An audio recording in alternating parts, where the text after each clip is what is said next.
กาแฟถังเช่าเถาวัลย์เปียงดื่มแล้วดีต่อสุขภาพช่วยลดอาการปวดหลังปวดเอวข้อบวม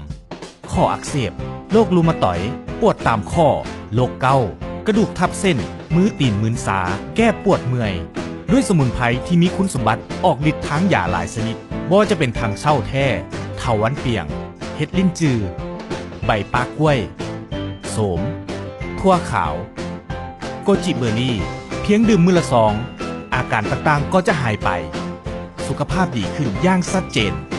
ติดต่อสั่งซื้อหรือเป็นตัวแทนจำหน่ายได้ที่บริษัท VIP Group บ้านห้วยหงส์นครหลวงเวียงจันทน์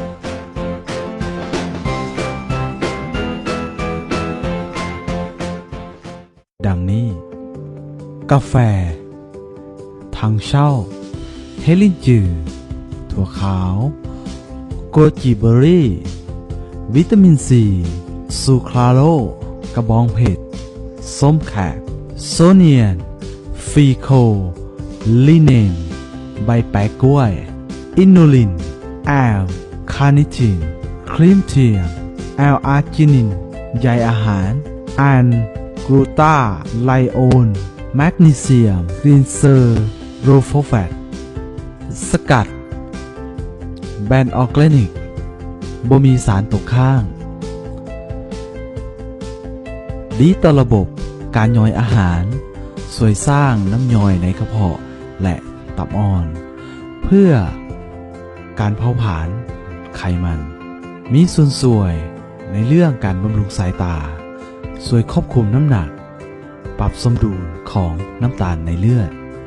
ลดการสร้างไขมันใหม่และสลายไขมันเก่า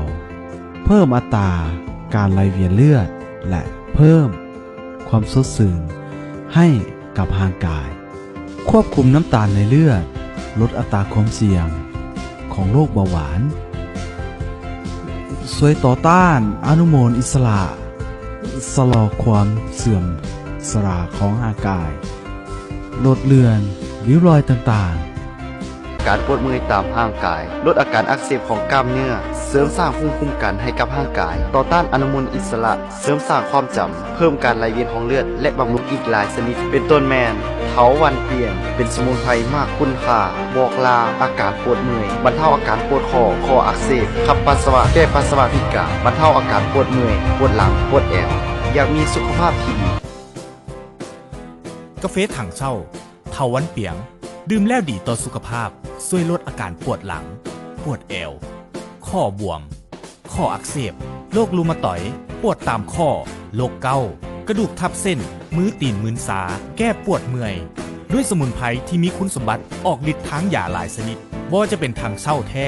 เถาวัลย์เปียงเห็ดลิ้นจือใบปากล้วยโสมทั่วขาวโกจิเบอร์รี่เพียงดื่มมื้อละซองอาการต่างๆก็จะหายไป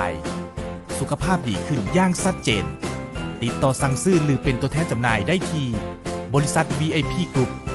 บ้านห้วยหงส์นครหลวงเวียงจันทน์